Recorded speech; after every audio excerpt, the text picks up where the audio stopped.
Welcome back to Cannes, France, where the stars are gathering for tonight's opening of the 65th Annual Cannes Film Festival, and among them is Sacha Baron Cohen. He's made a career out of transforming himself into unorthodox and sometimes offensive characters like Ali G, Borat, and Bruno. His latest creation is the supreme leader Aladdin in the new movie The Dictator. But this morning, Sacha has removed his many masks and is now joining us as himself. Sacha Baron Cohen, good morning. Good morning to you. So, Thank you just mentioned, it's great to have you here. This is your third interview ever, and after all of these years, as yourself. Correct. Why do you so rarely give these interviews as yourself? Well, the movies that I did up till now, they involved real people, and so we wanted to limit the exposure for kind of lawsuits. I mean, at the moment, I think I have the Guinness World Record for the most sued actor in history. But basically, if people saw that I was me and that Borat was not a real person beforehand, they could injunct the movie and shut the movie down. I so see. this is a different kind of movie. Right, it is a very different kind of movie. Before we get to that movie, let me ask you a couple things. We've been doing some research about you. Oh, yes. And I need to give you, tell me whether this is true or false. Verify. You graduated from Cambridge? Yes. True. You once worked, you said, as a part-time fashion model.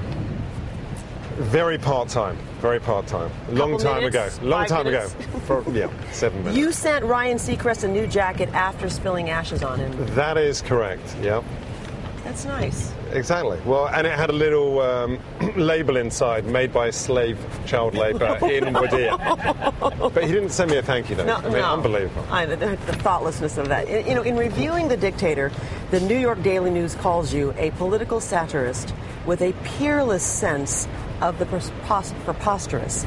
As Supreme Leader Aladdin, on that note, who are you satirizing? What are you satirizing? Well, you know, firstly, it's a comedy movie, so the movie is there to be as funny as it can be, which is the same with all the movies. But, you know, the subjects of the satire are these preposterous dictators who are feared in their own countries and rule, you know, using violence and oppression, but are ludicrous characters.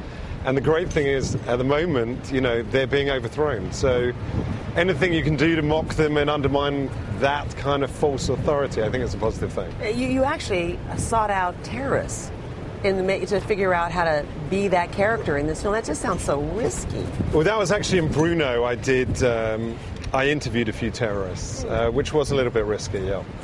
Did they help inform The Dictator? Well, the dictators usually, they fund terrorist groups, but I did do some research for this, yeah. I mean, it kind of backfired on Bruno because I had a terrorist group came after me and, you know, decided to to seek their revenge, but they haven't got me yet. That's why I'm here hiding in camp.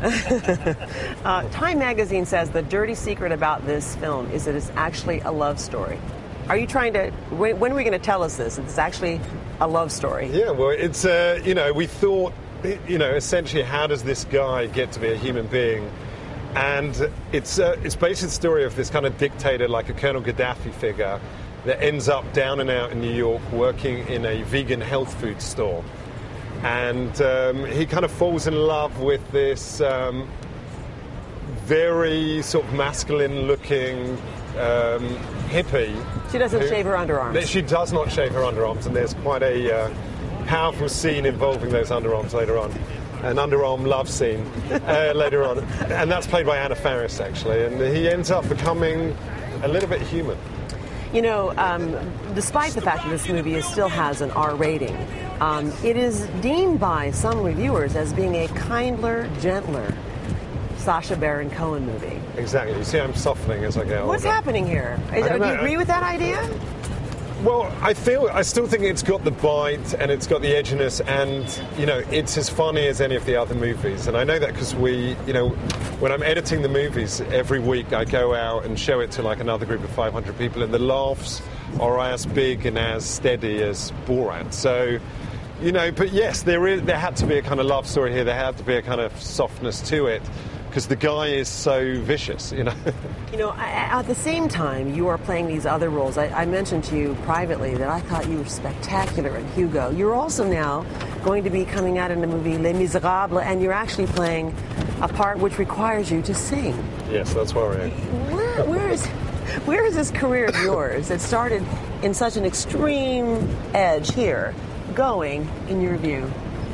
I don't know. There's no real plan. So I take it day by day. The great thing about doing Hugo, actually, was I knew I was going to make this more traditional movie. So when Scorsese offered me the part, I said, all right, I'll do it as long as I can sit next to you for 6 months and study filmmaking. And he allowed me to sit next to him and watch the monitor and, see how he kind of directed people and, got the best performances out of him. So it's great having a 6-month-long masterclass. Right. Well, Sacha Baron Cohen, you are already such an immense talent. Thank you so much for sitting with us and Thank you. Keep it's a pleasure going. to be on. And we want to mention The Dictator opens in theaters nationwide today.